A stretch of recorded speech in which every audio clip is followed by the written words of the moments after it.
Everyone, welcome to back my channel. I hope everyone is having a wonderful day. Before starting the video, please go ahead and hit the subscribe button and give this video a thumbs up.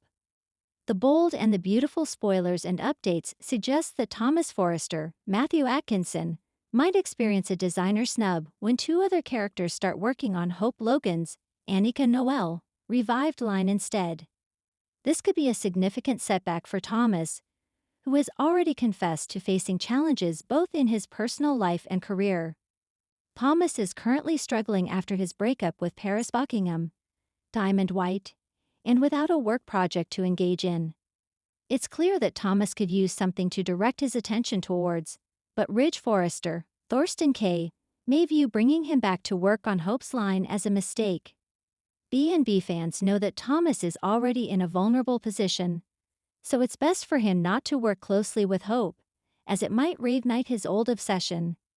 Furthermore, it's likely a good idea for Thomas to keep some distance from Brooke Logan, Catherine Kelly Lang as well. Although Thomas seems to have accepted Brooke and Ridge's remarriage, it's still wise not to display it in front of him. For Thomas' mental well-being, it might be best for him to stay in France with Douglas Forrester, Henry Samiri, which Ridge could advocate for. Hope might share this sentiment and consider taking her path in a new direction. Dake Sharp's Harrison Cohn timing is impeccable, as he's keen to make his mark at Forrester Creations. Given that Dake attended design school and is also Hope's half-brother, there's a strong possibility he'll eventually join the Hope for the Future team. However, it's clear that Dake is just beginning his journey in the fashion world. Putting faith in Dake for a major line revival right from the start could be somewhat precarious, so it might be wise to have him collaborate with Zenda Forrester Dominguez, Delon de Metz, initially. Zenda has previously designed for Hope's line and can mentor Dake on how to best utilize his skills. While Hope may have confidence in Zenda and Dake as her new design duo, it might hurt Thomas a bit if he's overlooked and not brought back as the lead designer. The bold and the beautiful spoilers indicate that significant developments are on the horizon for Hope for the Future after Ridge's approval.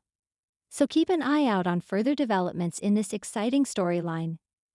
In a world where betrayal and beauty walk hand in hand, the bold and the beautiful is setting the stage for a professional war that could reshape Forrester Creations forever. Just when fans thought Thomas and Hope's creative partnership was back on track, everything comes crashing down in spectacular fashion. Thomas Forrester's shocking snub of Hope Logan's fashion line doesn't just leave her reeling. It opens the door for not one, but two ambitious designers to step into the spotlight. The week begins with a bombshell no one expected. Thomas Forrester, who had once poured his heart, soul, and artistic brilliance into Hope for the Future, suddenly and publicly withdraws from the line. In a tense boardroom meeting, Thomas stuns Ridge, Steffi, and Hope when he declares that he no longer feels creatively aligned with the brand. His words are cold, almost detached, a far cry from the passionate designer who once claimed Hope was his muse. Hope, blindsided and humiliated, fights to stay composed. "You're walking away, just like that?" she asks, her voice trembling but defiant. Thomas merely shrugs, insisting that his creative energy needs a new challenge. The truth, however, runs much deeper. Behind the scenes, Steffi has been whispering in her brother's ear, warning him that his closeness to Hope is dangerous, that it blurs the lines between love, obsession, and work. After months of therapy and rebuilding his image, Thomas has finally convinced himself that cutting ties with Hope is the only way to move forward. But in doing so, he sets off a chain reaction that no one, not even Steffi, could predict. For Hope, the timing couldn't be worse. Her line is barely surviving after the last round of internal reviews. The buyers love the craftsmanship, but sales are slipping. Without Thomas' visionary designs, Hope for the Future may not survive another quarter. Ridge and Steffi convene an emergency meeting to discuss the fallout. Ridge expresses regret, but his loyalty to Thomas blinds him to Hope's distress. "You'll find another designer," he tells her. "The company will support you, within reason." Steffi, meanwhile, is less sympathetic. She claims the market has moved past Hope's aesthetic and even suggests it might be time to shutter the line entirely. But Hope refuses to go quietly. "I built this line from scratch," she fires back. "It's about second chances, integrity, and hope. If Thomas can't see that anymore, then I'll find someone who can."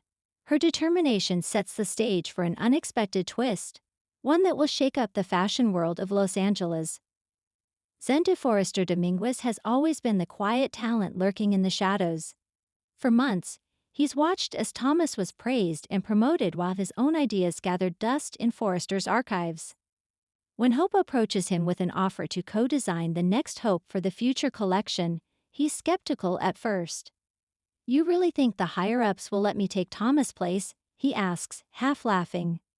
Hope gives him a look that's both hopeful and fierce. "They don't have to let you. You've earned it." The two immediately begin working after hours, sketching and brainstorming a line that blends Zen's youthful energy with Hope's commitment to ethical design. Their chemistry is professional but charged, especially since Paris Buckingham has recently returned and seems to notice their late-night collaboration. Paris senses history repeating itself. Zen has been burned before, by being overlooked, by heartbreak, by office politics, and she worries Hope's project could lead to more disappointment. But Zen is determined to prove himself. "This is my chance," he tells her. "Thomas walked away. I'm not going to." While Hope and Zen are quietly working on their comeback, another rising star is making waves: Luna Nozawa. After her controversial past year filled with family drama, paternity secrets, and tension with Steffi, Luna has something to prove. She's been honing her craft under Eric's mentorship, absorbing every design lesson she can. When word spreads that Hope for the future is without a lead designer, Luna seizes the moment. She approaches Hope directly, offering her services not out of pity, but ambition. "I know what this line stands for," Luna says passionately. "It's not just about clothes, it's about redemption.